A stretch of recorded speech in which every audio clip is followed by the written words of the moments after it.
Joy's here. All right, let's get this meeting going. I'd like to open it at 9:05 a.m. All right. Welcome, Joy. Welcome, everybody.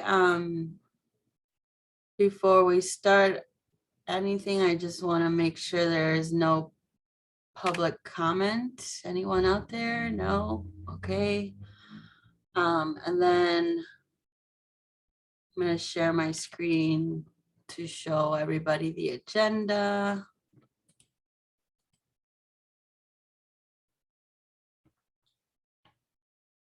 And we shall start with Joy from, what's the name of the company?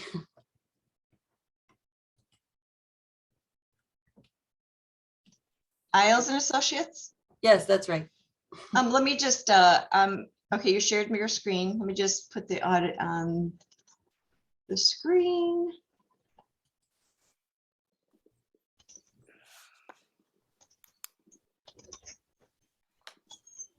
Good morning. Hey, Elena. Yeah, can I ask you a big time question when you get a chance? Sure. Thank you. Just get that up whenever you get a chance. Yes.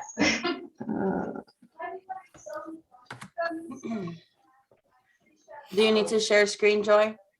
Yeah, I know. I just gotta move you. You're monopolizing the rest of my. Hold on 1 second. I know I got the share screen. I just gotta get the audit on the screen. So it just, I don't know. Oh, I just want to make sure you're allowed. I wonder if I need to make you host. Yeah. Oh, no, you have to. You can't share screen. You have to share it with me.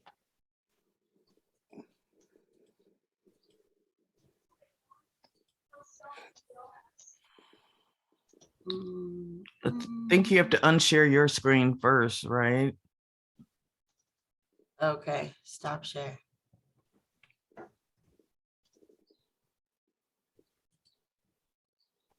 Okay, it's opening now.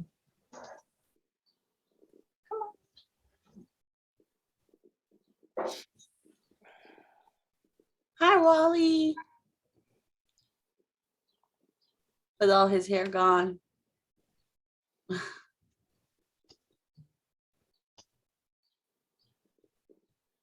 Joy, did you hit share? There we go. Yeah, I'm getting there. Just takes a few minutes. Okay, can you see it now?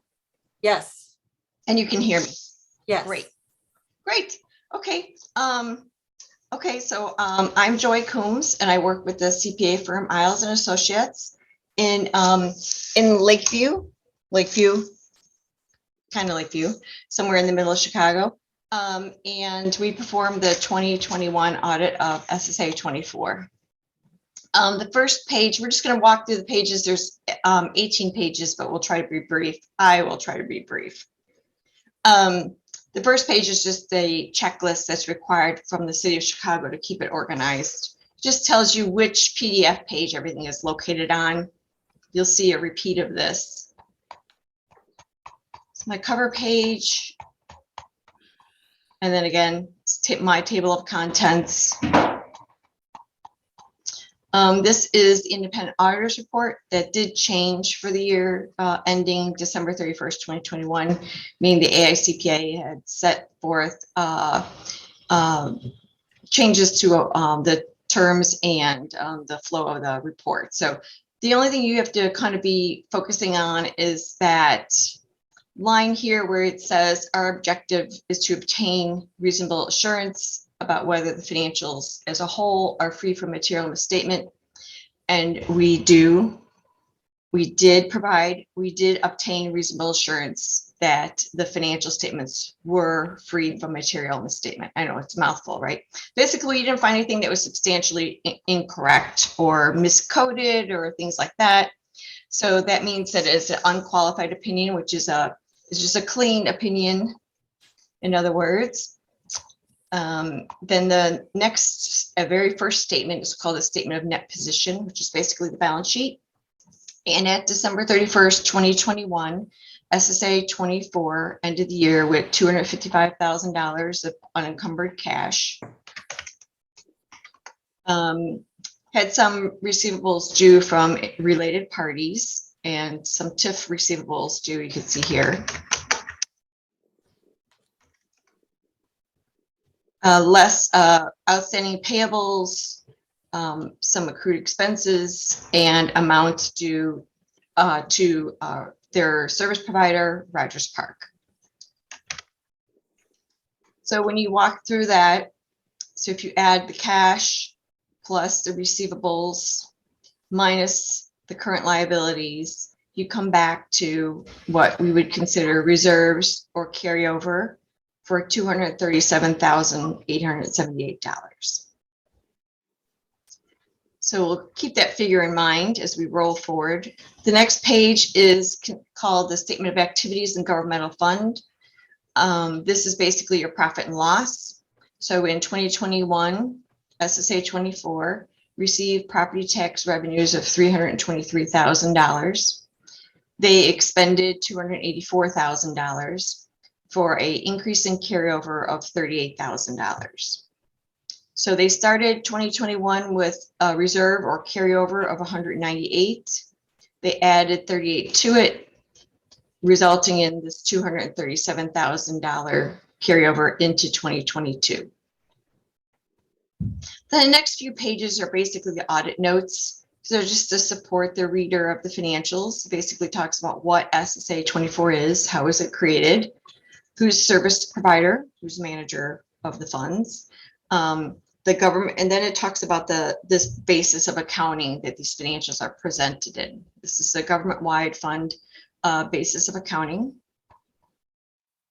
And that continues to discuss that through these pages here.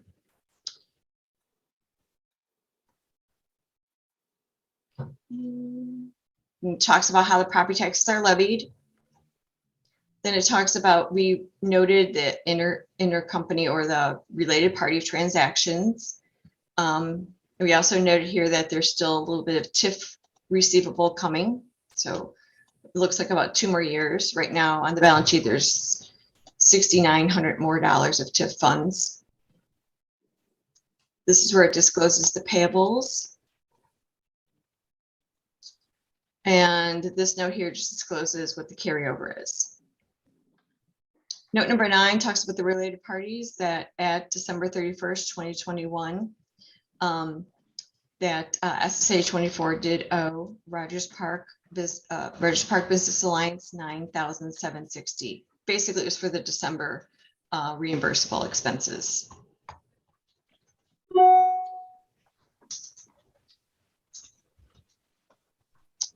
Then just the last note just kind of gives you an update to the reader. Beware that due to COVID, things are still kind of up in the air, and that there's not a lot of stability, or it's not easy to estimate the effects of COVID on the operations and liquidity of the SSA 24. The big part is this here, I added in here, in delays in collectability of property tax levies. Obviously, we all know by now that there's going to be a delay in the collectability. So for the 2021 levy in 2022. The next statement I feel is the most important. This is basically the profit and loss versus actual versus budget for December 31st, 2021. Joy, do you mind if we see if anybody has any questions up to this point? Sure, yeah. At this point, the most important thing is that we're carrying over this 237,000, which is about 62% of the budget, which is a finding, but is probably in a better situation to be in, especially in the fact that we all know that the tax levies collectability of the second installment is going to be delayed by about 6 months. So you're probably in a better position than many of the SSAs if they're not carrying over a substantial amount of funds. Does that make So sense? does anybody have any questions for Joy before she continues? it's a lot to take in. So I just want to make Yeah. sure that, This is really the page that kind of breaks it down. In 2021, SSA 24 brought in $323,000 of property taxes, or they received. They didn't bring them in. They received, and they expended $284,000. And carrying over or adding to the carryover of $38,000. So it seems to me that there were some decisions, especially in the customer attraction area and the economic business development area, to curtail some of that spending and probably delay it until 2022.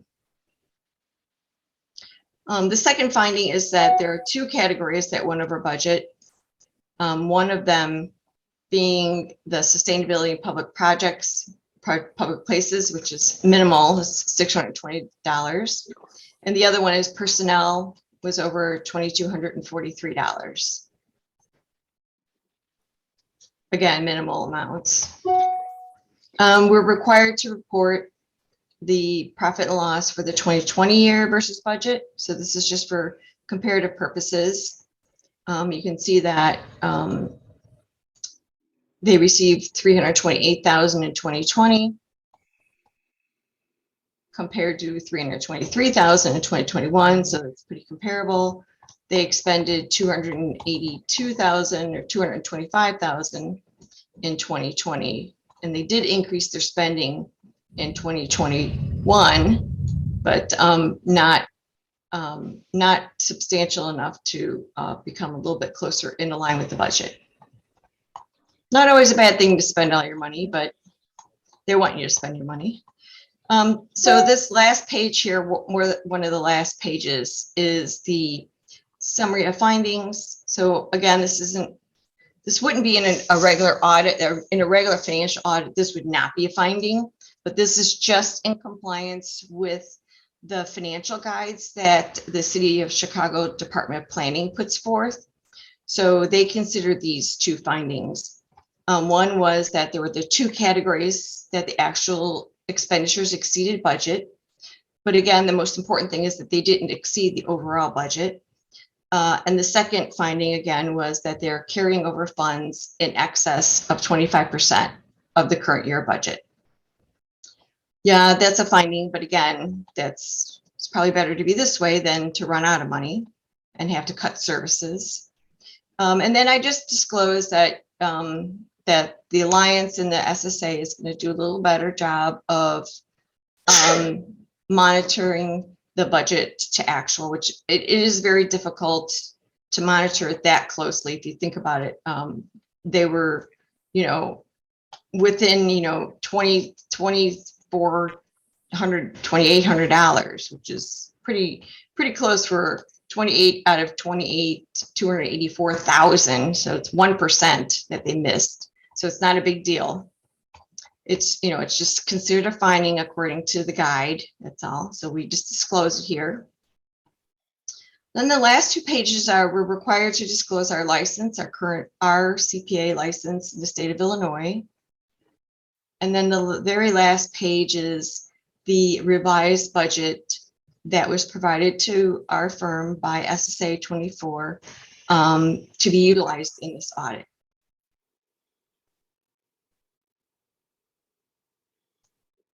That's it. Everything went really smoothly. You guys were great.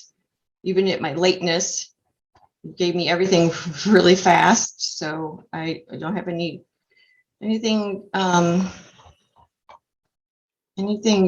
definitely anything negative. That's for sure. Nothing negative. Let's see about, seems like you're still, let's see, collecting within reason. Let's see, what are we collecting? We are, I'm just like, sorry. Oh, right, here we go. Back here.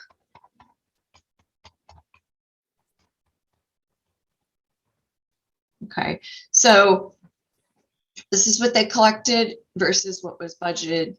So it's, it's close to 10% now.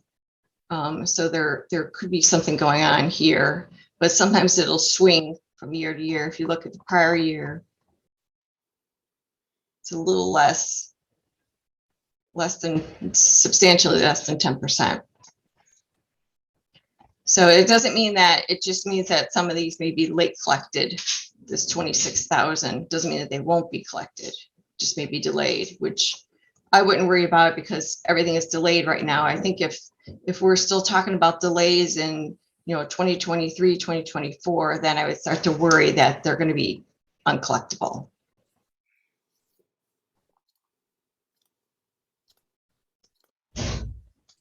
Feel free to look it over. Sandy has my phone number and email. You can call me anytime, ask questions, pick it apart. I don't know how this is or that is. You have some time. The audits are due to the city on May 2nd. So we have almost a month. We can make any revisions. I don't foresee the figures changing, but possibly some of the text. So Thank you, if anyone Joy. Sure, no worries. So if anyone has any, like I said, any questions, let me know. Otherwise, I think you just have to vote on whether to accept the audit. Right.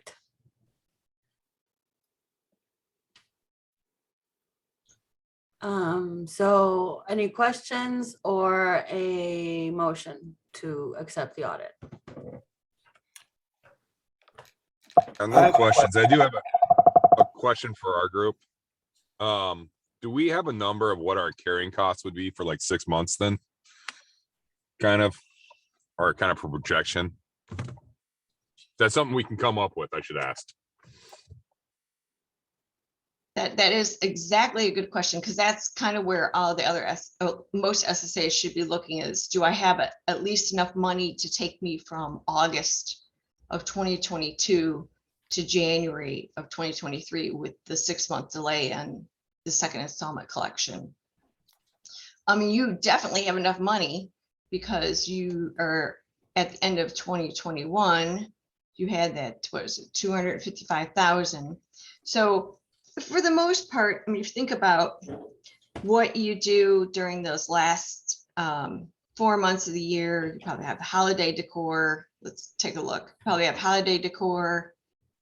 You got to cover personnel, things like that. But for the most part, you could say this 284 runs pretty evenly through the year. So if you take the 280 and 284 might be on the high end because the prior year they were at 225, but it was COVID still. So it looks like it runs about 24,000 a month times 6 months. That's about $140,000. So they have a whole year in reserves right now because they're holding 237,000. Does that help, Chris? Yeah, that helps, definitely helps. As long as I think as we retain about 80% of that reserve, we should be able to be fine. Exactly. I mean, just keep in mind, you'll have this goofy, I call it goofy, you'll have this finding, but it's better to hold the cash and provide the services than not provide the services, right? So I think you're in a good spot. Yeah, so I had a question. So am I correct in saying that because of this, we will not have to borrow any funds to cover a delay in receiving of property tax? There's probably a good chance that we will not have to borrow money because we have the funds. Thank you, Al, for correcting yourself there. There's a good chance we will not have to borrow funds. Correct. Yes. Okay. Yes.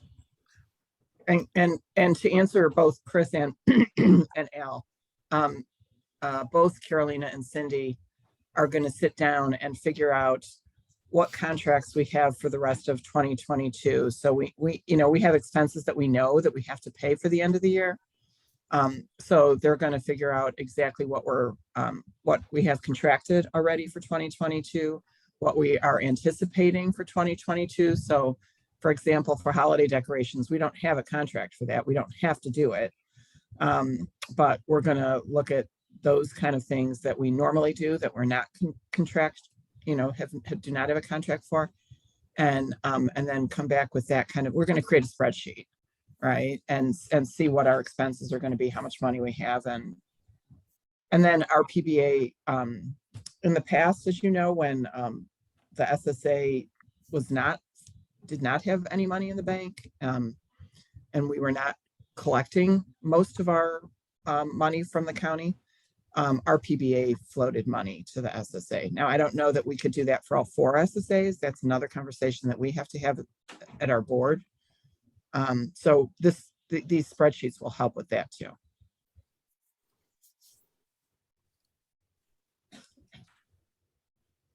So Any did you consciously make a decision to cut the spending in 2021, or did it just happen to be that the projects we couldn't get them done?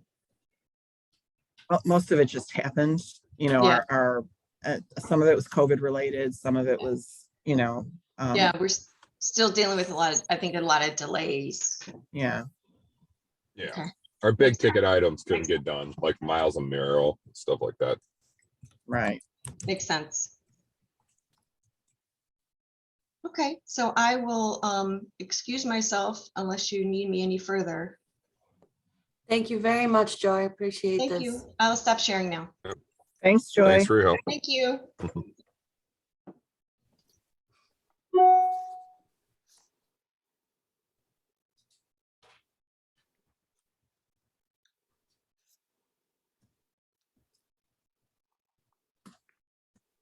Does anyone want to make a motion to accept the audit? I'll move to accept the audit. Second. Third. In favor? I, All in Aye. favor to accept? Okay, great. Thank you. All right. Okay. What's next? Let's get the meeting minutes out of the way. Okay. Let's see where they are. I gotta find them. Do you want me to present them, or has everybody looked them over? Any questions? let's pull them up here.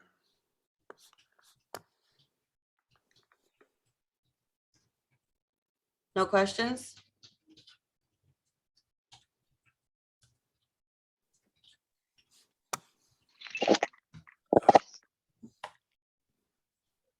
Okay. Can we approve the minutes then? Any motion to approve the minutes? I motion to approve the minutes. A motion second. All Okay, in favor? Thank you. Aye. Aye. Aye. okay. All right, and then I did send you a P&L of Q1. I can share that.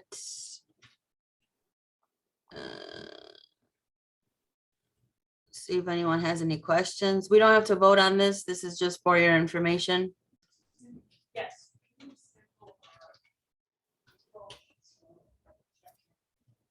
Yeah, when are you wanting to move it to? Just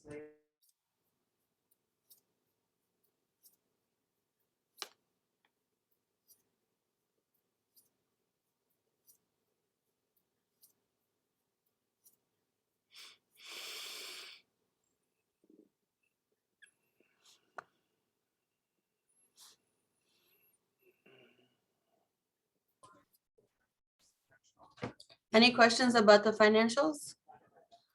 Sandy, are you there? She's coming. She can let us, she can explain. What did we do that ended up being $26,000 in special events since January through March?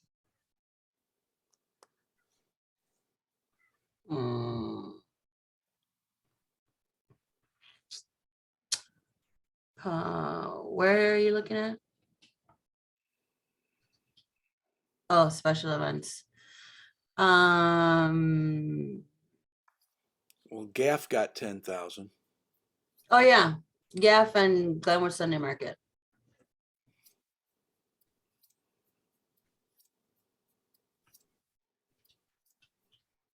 Cool, sounds good. I just didn't realize they were going out that early.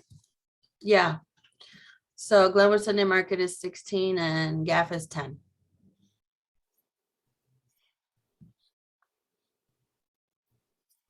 Are you there yet, Sandy? I'm here. What were the questions? I heard the questions about GAF and the special events, but I didn't hear the one before that. I don't know. I just wanted to see like if Oh. you could explain where we're at. Yeah, I mean, so go back to the other page. Go, yeah, so so far, right, we've taken in $172,000, which is, that's the first property tax bill. So everybody knows what Joy was talking about, right? What we were talking about earlier with the property tax bills. Does anybody have any questions about that? That it's been in the news that the property tax bills may not go out until January of 2023 for the second half of 2022 bills. So if that happens, we're going to be, we're not going to get any more money this year, basically. And we have a, $370,000 budget, and we've received $172,000. So that's where the money that we have in the bank is going to come in pretty handy. Anybody have any questions about that? Yeah, just the only one, we've got enough, and we're not really dipping into reserves because for the reconstitution, are we? Well, that's, yeah, I mean, we have to pay that out of the budget too. Right. So, Yeah, I was gonna say, so we're not gonna be hurting after we pay that off, right? If we save our dollars and stuff. well, I mean, I think that we'll be fine. I think that because we have this, whatever it was, $237,000 in the bank, I think we'll be fine. We have to be careful, but that the reconstitution is going to be included in the money. When Carolina does the spreadsheet that lists our contractual obligations, that's one of them. But it was, Okay. how much was it, Carolina? Like $45,000 or $50,000? Yeah, Yeah. it was about 55, yeah. So, I mean, yeah, I mean, we're hoping to not get into dire straits. We have a meeting with the city tomorrow. The city kind of wants to talk to all the SSAs about what's going on. They did send out an email basically saying, if you don't have to spend the money, don't spend the money. If you can get a line of credit, if your sole service provider has money that can, float you, use that. There are all these ways of getting around this, but I think SSA 24 is in pretty good shape. Good. And we do still have that credit line open, or did we close that? No, we closed it. Okay. I don't think we need to open another one, but I mean, let's just get the numbers in front of us. We'll decide from there. Right. So does anybody have any questions about the profit and loss? And then Carolina, if you want to open the balance sheet will show how much money is through March 31st, how much money we have in the banks, and any other liabilities. So right now there's $351,000 in the bank. So that means that 172 that we got in the first quarter, we didn't spend that much of it, right? So we have $351,000 in the bank to spend this year, which I don't even think our budget is that big. So we should be okay. No, we have a few big ticket items, so we kind of had on the menu. But Right. And I think, yeah. So what's going to happen is we're going to, and this will probably show up in next year's audit, right? Because the audited principles don't allow for craziness like this. So in our SSA requirements, we can only spend out of our bank account 25% of our budget. So if we have a $400,000 budget, we could spend $100,000 out of our bank account. and no more than that without getting a finding, like Joy says, a finding. We're definitely going to spend more out of our bank account than 25% of our budget this year because we're not going to get this tax revenue. So you'll probably see that as a finding next year on the audit, but there's nothing you can do about it. Right.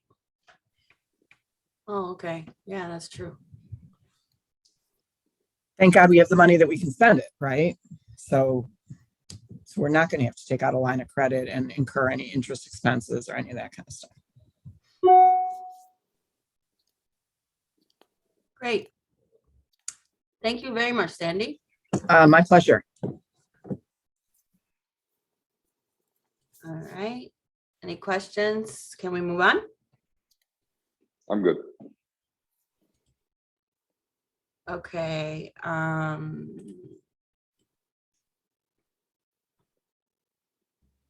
Chicago Nail Pro is a business on Clark Street, is a salon who had requested a BIP or was interested in a BIP. I gave her all the information. And then she came to me with all the documentation and with the fact that she had already installed the sign without us approving it. So I'm bringing this to your attention today to ask you if you would consider still reimbursing the project, even though it's already done. I did share the sign with you. I can share with you again. Where is it? Hold on. Share screen.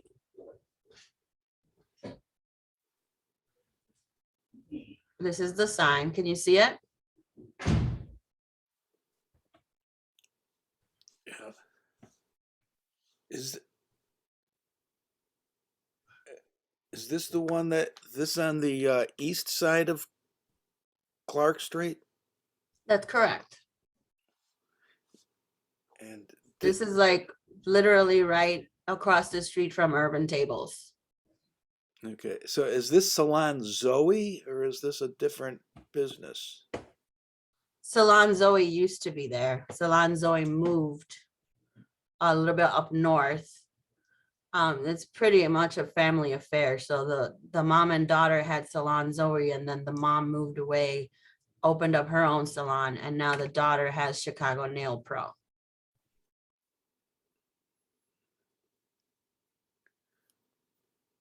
How have we dealt with the precedent in previous instances when people went, and did the work before being approved for the BIP? I've never had that experience.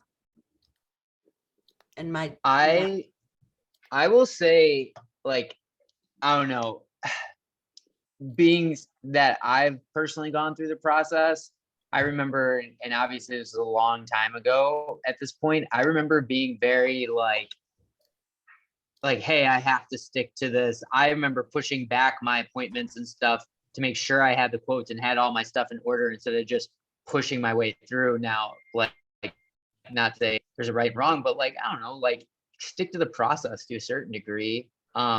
It's not that hard. Like, I don't know, maybe I'm being too harsh, but. I don't think so, Nick. I think the same thing, because if we set a precedent, and we run the risk of doing that. And again, I don't want to be harsh either. I'm just thinking, not the best way to get things done. And it kind of says we don't need, it sends the wrong message. That's my opinion. Mhm. It's not being harsh. We have a process in place, and if everybody follows it, why this person did not? Was they aware of the process, Carolina, that takes place? Yeah, I explained it. Then it's a no. So- Yeah.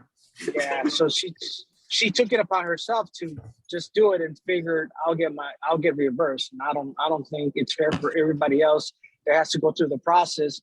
And this particular business just took it upon themselves to do it. Yeah, I agree. I agree. I agree. Wow. Whoa, look at you guys. Putting your foot down. Somebody needs a motion, though. You need to make a motion. All right. Yeah. Please make a motion to reject the application. I motion. I second. Third, I'm sorry, who All in motioned? favor? I, Roberta was first. Okay, thank you. I, Okay. and I assume we're going to say with the caveat that you resubmit following the guidelines. Mm-hmm. Okay. Okay. well, she already did the work. yeah, that's where it's kind of, it's too far gone, like, because all the work is really in the prep. And that's what I Right. remember it being like, not that it was a headache, but it's a process, but it's in the lead up to getting the work done. Right. Ah. Okay, guys, thank you. The next thing on the agenda is other BIPs, and what I mean by that is we've received a couple of requests from businesses who have never been fined for their signs, but never have had a permit. So now they are required to reapply for a permit so that they can be in good standing with the city. And that is even though they are not putting a new sign up, they are being charged for having the sign contractor come out and take, basically take liability for the sign and pull the permits for them, which is costing them somewhere around $700 or $800. And they are asking for our support through BIP. Is that something we're okay with?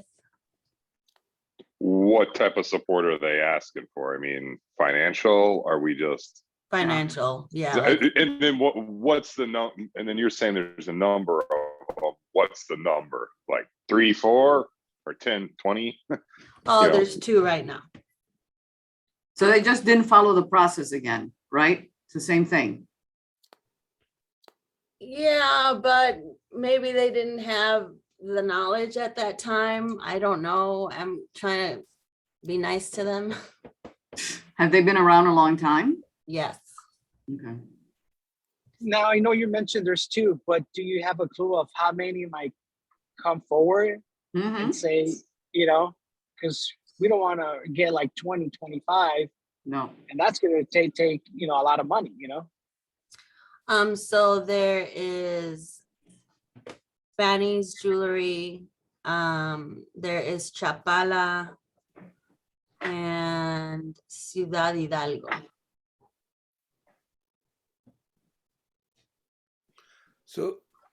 So the situation is the city. These are all businesses who've been in business for more than 10 years.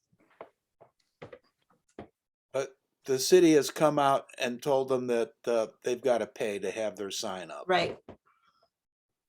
Because they never had a permit before. Mhm. Kind of cost of business, to tell you the truth, too. I mean, every single person on the block has to do that. Yeah. Again, it's the word comes out that every time the city gives somebody a fine for something for not having a permit, are we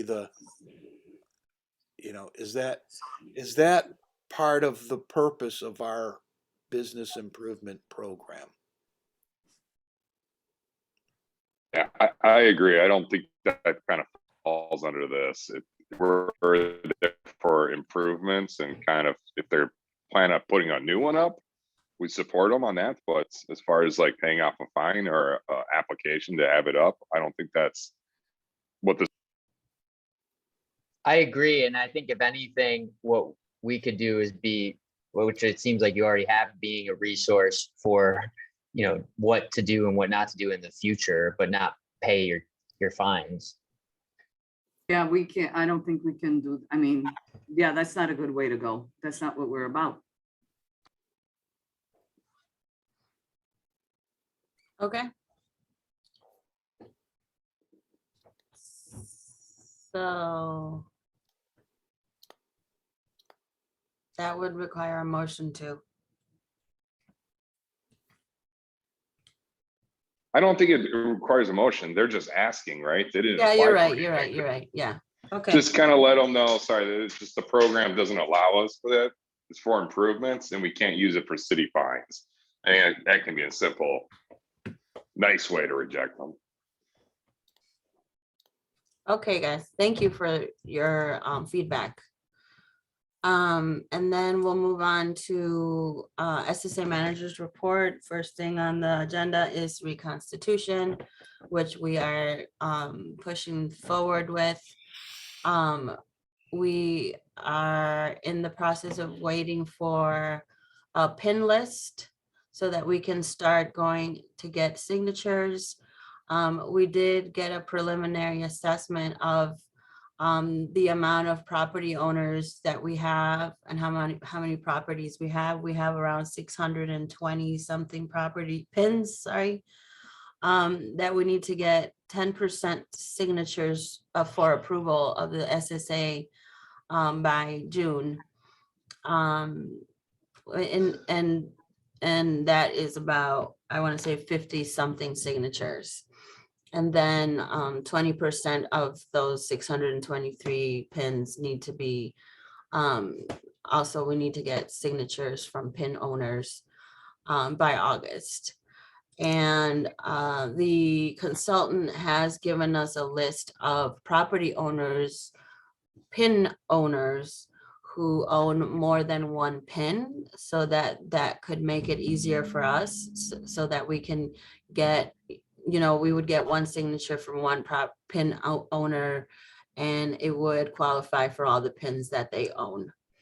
Right now, we do have a situation where there is a property owner who's a pin owner who owns about 114 pins. So basically, if this person were to sign on, we would be done. However, we don't seem to have a way to contact him. He doesn't have great reviews on Yelp as a landlord. We don't have a phone number. We've asked around people to see if they know him, and we still haven't found anything yet. We do have an email, and he did sign on in the previous reconstitution, but begrudge. How does it, what's the word? Like he didn't, it wasn't easy to do. It took a lot of convincing. So if that's the case, we're gonna need to start the conversation with him as soon as possible. However, I guess I'm saying, do you know William Cavachi? And if you do, we love you. Because that would help us a lot right now. I have his phone number somewhere in my files. No way. Woo! Isn't his phone number usually on his buildings? Yeah, who's his management company? Go through the management company. He's his own manager. His number Yeah, on his buildings. Doesn't his son manage a lot of that stuff? Who? I thought his son is kind of like taking over that stuff, or is that, I'm thinking someone else. I don't know. I don't know anything about William Cavachi except that he owns 114 pins. Isn't that like a condo building? It's that one. I can see it from my window. They're not condos, they're apartments. But And that would be, it's one building that has that all the apartments are pins because yep, they were converted to condos at one time. right. oh, jeez. I think they converted from condos to apartments. That would be reduced down to one pin That would if he reduce it did to that. one. So Oh, they're okay. Yeah, the taxes used to be are often lower as condos than if it's one apartment building. yeah. Well, I don't know.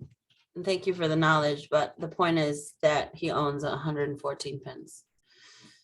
So naturally, if we were to sign on, we wouldn't like be done. We would make sure we got signatures from a diverse crowd of pin holders in the SSA. So I just want to let you know that. But it would be nice to have it all done in one signature.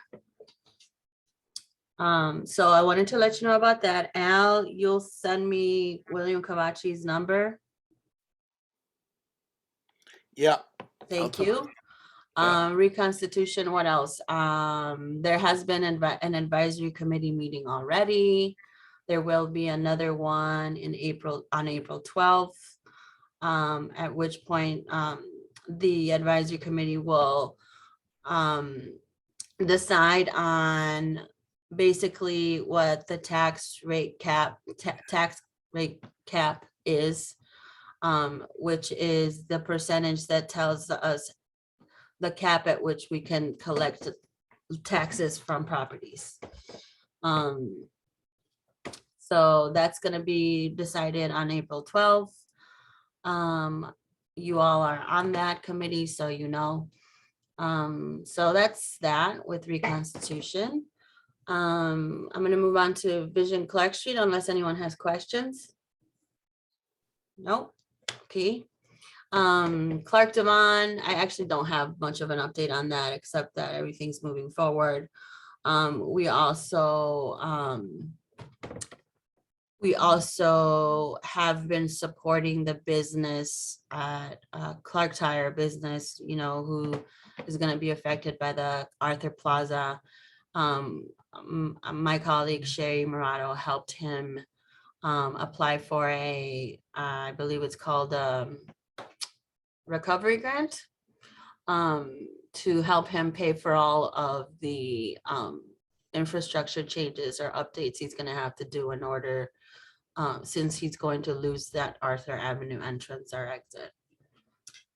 So we don't know yet whether he's received that grant, so I will keep you updated. The next thing on the list is crosswalks at London Ravenswood. I don't know if you remember me telling you, but as part of the Vision Clark Street plan, we are installing decorative crosswalks at the intersection of London Ravenswood. It was intended for, when we applied for the grants to do this, we applied to do this at Greenleaf and Ravenswood, as well as London Ravenswood. But a couple of obstacles came in front of us in Greenleaf because the streets are not in good condition in order to install the paint. So resurfacing would need to happen before the paint is installed, and a resurfacing of the streets is an inordinate amount of money that we can't afford. And so we're gonna need to do a lot of other grant writing and working with the Chicago Department of Transportation in order to get that done. However, since excuse me, since we do have these grants that we receive from AARP and ETOD, we do need to move forward with the intersections at London Ravenswood, which we are. We are in the process of getting permitting. I can share the designs with you by email if you'd like to see, but they are representative of the brand standards that Vision Clark Street put together. They're very nice. They're just basically very colorful doodads. People Spot will be installed. Excuse me, I think I have to sneeze. People Spot will be installed starting in May. We can't install before May according to the city. So once May 1st hits, we will be putting that up. I'm in the process of pulling permits as well for that. And as I mentioned before, we will this year be very proactive in making sure that the People Spot is programmed. We're trying to find an intern to help us with the administration of programming, the placemaking I'm sorry, the people spot, as well as programming the new al fresco projects that we have at Glenwood and Jarvis. So we hope to have lots of programming going on in Rogers Park this summer. Is that going to be in the same spot it was last year? Yes, thank you, Wally, for asking. We are going to put it in front of the Grow office again. We think it's a really good location since there's a good cluster of restaurants around that area. Any other questions? Okay. As you know, we are also installing the LGBTQIA plus flag at the intersection of Morse and Glenwood as part of the Mile Murals project. And that is also moving forward. We are pulling the permits for that. I expect that to be done sometime before the summer or during the summer. In addition to that, we are working to update the what's the artist's name, Sandy? Are you there? Peter Hurley? Peter Hurley, so the mural between Lunt and Greenleaf on the east side of the tracks. If anybody's been by there, the CTA, the wall was crumbling so badly that the CTA patched it with huge blocks of concrete. And so Peter Hurley, who was the original artist on that site, has come up with some ideas to make it look nice again. Yes, and once we have more details about what that's going to look like, I'll share with you. But I just wanted to let you know what we're spending our public art money on. And we are also, I didn't put this in the agenda, but we were approached by the owners of Wild Onion, which is the new co-op that's opening over by Lunt and Clark. Well, yeah, it's opening sometime soon. They have signed a lease, so we know that it's for real. Anyway, we were approached to support financially. They would like to put a mural at the wall where, if you all remember Jessica's Western, where it used to be, that wall is right next to their business. And they'd like to beautify the area by putting up a mural, and asked if the SSA had any funds to support it. And according to our budget, if we paid for the intersection mural, the Mile of Murals, and the You Are Beautiful that we're going to install at Tui Park, we still have enough funds to support that project. So I was wondering if that's something that you guys are all okay with. We would, if we were to. That wall is on David Gassman's property. That's right. It's not their property. And have they talked to Gassman? Well, we would have to do all that. We would have to talk to Gassman, and I've talked to Gassman before about doing it in the past, and he's okay with it. We would obviously, if we were to fund this, we would obviously have all the rights in choosing the artists and choosing the art and making sure that it aligns with the brand standards of Clark Street and all that. So What's the timing they're looking for this? Because we're actually kind of under a budget crunch now with the upcoming year. So they didn't talk about timing. So I can ask. But, 2023 might be reasonable, but I don't know about 2022. Okay. I know that their goal is to open before the end of the year, but that doesn't necessarily mean that the mural has to be done before the end of the year. Right. And we can maybe start the planning and not pay it until 2023. I don't know. we'd have I to, think that makes 2023 even more sense if they're not planning to open till towards the end of the year. Like let them get settled and then theoretically spring 2023, right? Like Yeah. That's legit. That makes sense. Okay, do you all, We do should you all also find out what,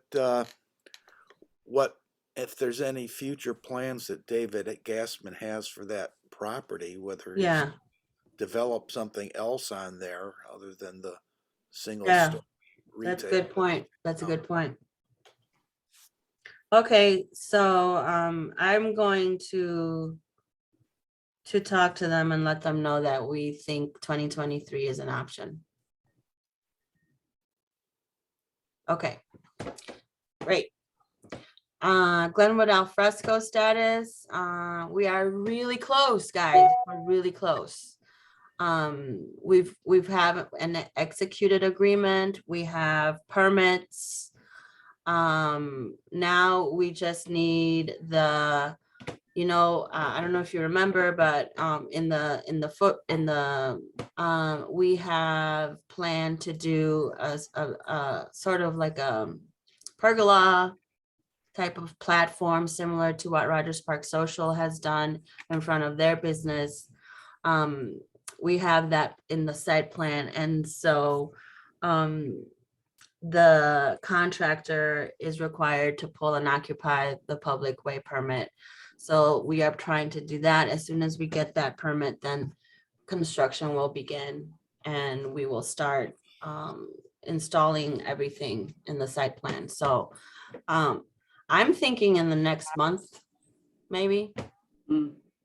things will start to close and construction will start to happen and people will start to see action happening over at Glenwood. So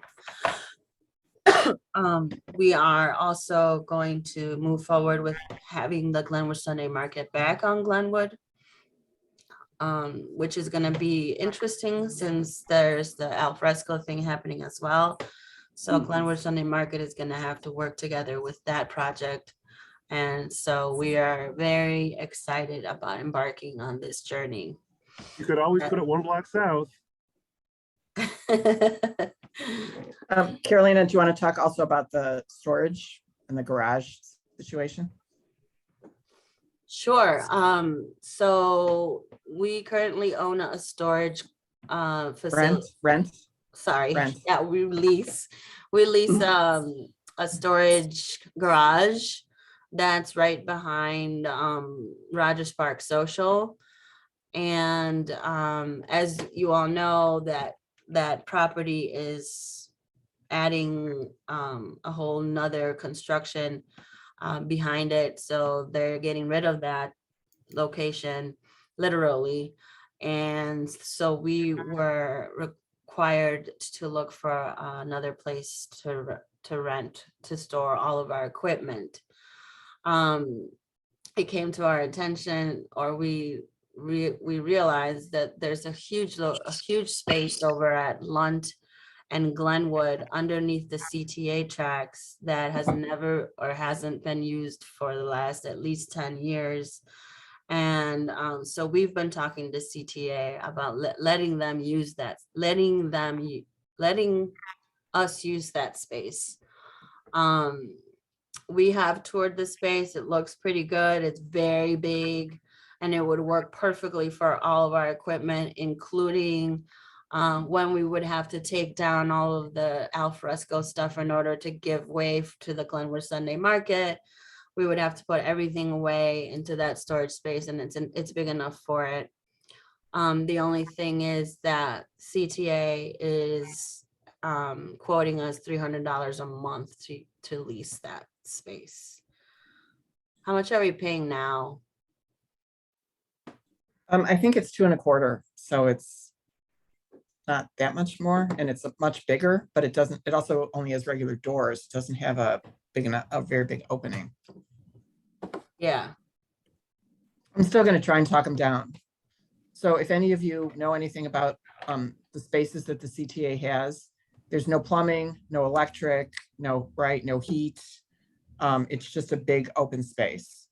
and they want to charge us $300 a month to rent it. Sounds like, Actually, it doesn't sound. sounds like Go a ahead, Al. bargain to me. Sounds Yeah, like I was what, gonna Al? say, it doesn't sound, it does, yeah, it's, to me, it sounds cheap also. Yeah. Okay. You haven't seen it. Well, Yeah, I mean, it's basically just a big old space. I got a dirt parking lot if you want for $100 a month. I mean, that's probably your next thing. So yeah, we wanted to make you aware of that. Any questions before I move on? If you guys ever have any questions, just interrupt me.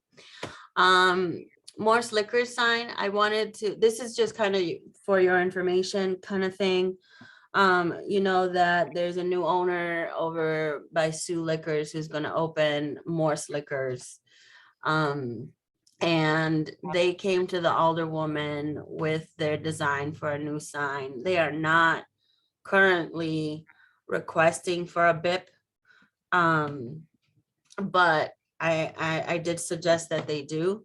But I did want to bring to your attention that the rendering that they showed for their sign was somewhat controversial.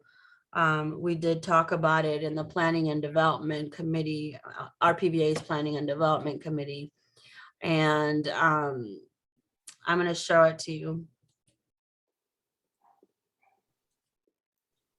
It is, why doesn't it show all windows? Share screen. And then I'm going to show, where is it? I thought I had it open. Oh, here it is. So here's the sign, which is we had no problem with at the Planning and Development Committee. But then this happened. Ta-da! They want to put up a blade sign with lighting all over it. And Planning and Development Committee thought it was a little too much. So Why do they think that's too much? because it's well, one of the reasons was because we consider Morse Avenue more of a pedestrian friendly street and less vehicular than say Clark Street. And this would just kind of clutter the atmosphere. And it's not really necessary to have a blade sign like that when most of the traffic on Morse is pedestrian and not vehicular, which is normally why a blade sign is a blade sign, is because you want to catch the attention of people just driving by. So I don't know, that's the reasoning. And aside from the fact that it just is too, I don't know, too much to have those two signs. There Okay, was, so there was they're saying to have previously- both of them, right? was said there was previously a concerted effort to have businesses remove those hanging And that signs. too, yeah. Mhm. You know, I mean, I had to remove that old drugstore sign. That was, of course, I got the drugstore moved out, but they were on his case to take it down for 20 years. There's that too. You know, and this liquor sign is, you know, it's pretty ugly. I mean, it's really, you know. Yeah. So I did speak with the owner. The one on it, this one, the one on the building, the way he's got those letters placed over the existing facade is also kind of terrible looking. Oh, well, I did want to let you know I spoke with the owner and dissuaded him from using the blade sign. So that's the blade sign's not happening. He's just gonna keep the channel lettering. Okay. And he hasn't requested a BIP. Therefore, we can't say yes or no, do this or do that. Ultimately, the decider is the alderwoman, since she has to sign off on it. But the property owner is very receptive to any suggestions the Rogers Park Business Alliance gives them. They work really well with us, so I'm okay with the channel lettering. I don't know, Al, if you want to make another suggestion for him, but Wait, can we also add that Maria already approved both of these signs before? yeah. So they sent it to us after Maria had already approved it. And that's when the planning, and also we have guidelines. The Rogers Park Business Alliance has a storefront guideline document that lives on our website. And in that document, it says lit blade signs are not acceptable, especially in a more of a pedestrian area. And, that's like our Bible, right? We, like you guys were saying earlier, that you don't want to set a precedent. Well, we don't want to set a precedent. It says that we don't like those, that we shouldn't, that don't like them, but for economic development, having those signs in a pedestrian area is not a good thing. So the fact that Carolina spoke to him and he agreed to not do the blade sign with the lighting was a definite coup for us, because Maria had already approved it. So why did they go to Maria first? Well, she's the one who has to approve it. We're not required to approve it. She Okay. has to approve it in order for them to get the permits from the city. She has to sign Okay. off on their requests. Got it. Does she have access to those the Storefront documents you guidelines, just it's on our described? Yeah, the website. guidelines. Of course she does. Yes, of course. Wow. And we have hard copies that we distribute to the businesses, and we've given them to her. And I think she has them in her office to give out to. Wow. But you know what? That makes me wonder if we need to have a conversation with them and kind of clarify with Mhm. them our 10:30, expectations. Carolina. 10:30, Carolina. We're meeting with the 49th Ward at 10:30. Yeah, I think I'm gonna bring it up and say, hey, we need to be on the same page with this. Bring Kyle a copy of the storefront guidelines. He may And not just know to about it. clarify, Sandy, the storefront improvement guidelines doesn't say we don't allow lighting. It says avoid flashing signs or signs with excessive lighting. Because lit signs are okay. It just means excessive lighting. All right, so there's that. Stop share. And where are we at now? Agenda. Taxes delayed. We already had that conversation. I sent you the article, but people were still not able to open it. Sandy, I think you had a suggestion as to how people can open the article, but you basically have the gist. Taxes are expected to be delayed until 2023 from this point forward. I don't know if there's anything you wanted to add, Sandy. No? Okay. Only RPBA updates I have is that Rebecca, who used to be with us, is no longer with us. She moved on to bigger and better things. So RPBA is in the process. Bigger, not better. Bigger. We are in the process of trying to figure out how to move forward. And then I put Best of Rogers Park here, but I didn't put a date. I just realized that. Best of Rogers Park is on Wednesday, June 22nd. It will be in person this year at Loyola's McCormick Lounge.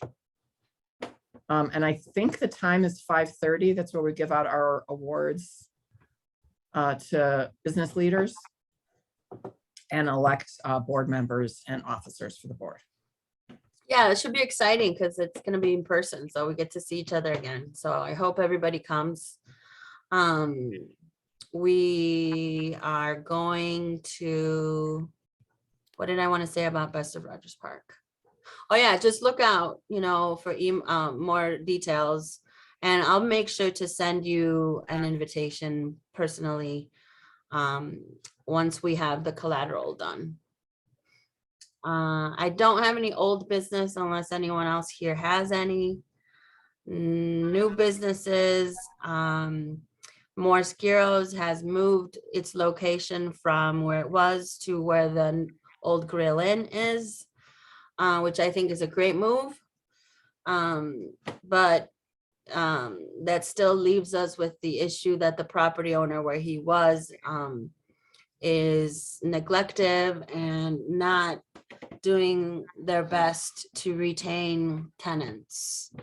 And they don't do much of a good job of maintaining the building to make it look attractive. So that's on our to-do list to have with the alderwoman, to have a conversation with that property owner about his plans and his vision for that building. Especially since we have this new Rhapsody Theater opening, or has opened, I think, at Main Stage. We expect a lot more traffic coming in because of Rhapsody, and so we would like that strip to look attractive and make people want to stay and not just go to Rhapsody and leave. So that's that. And then we have a Mattress by Appointment, which is a franchise that is across the street from us here at the office. Burroughs Gallery has opened over where Rogers Park Gallery used to be, where P.O. Box Collective is, and the barber shop just south of Lifeline Theater. I believe there's a new business at your property, Chris. Do you want to tell us about it? Same guy. Yeah. Same guy's new business. They're a janitorial service for properties, maintenance. I think they're starting up an individual residential cleaning service too. So. Okay, it looks nice. Yeah, no, good guys, working hard. All right, and then Le Piano, I'm sure you've all seen the news, has or intends to lease, or I'm not sure, buy where Far East Kitchen used to be. I guess they closed. They want to do a healthy street food restaurant where they're going to serve crepes as one of their menu items. I'm not sure what the timeline is for that, but I just wanted to make sure you all knew about it. So And it's an additional spot for late piano then? They're still Yeah. in, okay. Yeah, it's gonna be called Petite Le Piano. I noticed on the February minutes that we had tabled the November minutes. So do we need to go back through and approve the November minutes? Oh, yes. Thank you. You want to do that now? Or just table them again?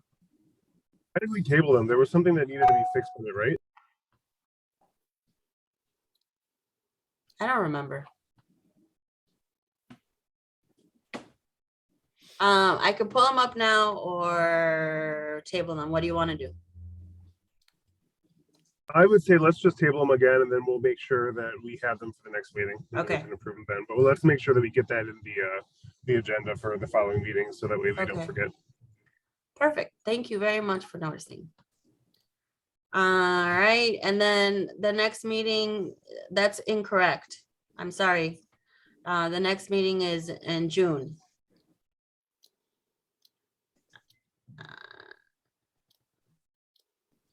All right. Anything else?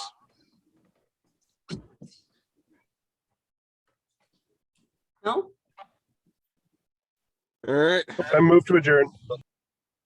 All right. Can I get a second? Second. Second It's that. called to a close at Thank you 10:20 all. a.m. Bye-bye, everybody. Thanks so much. Bye. Night. Have a good day. Bye. Have a great day. You too.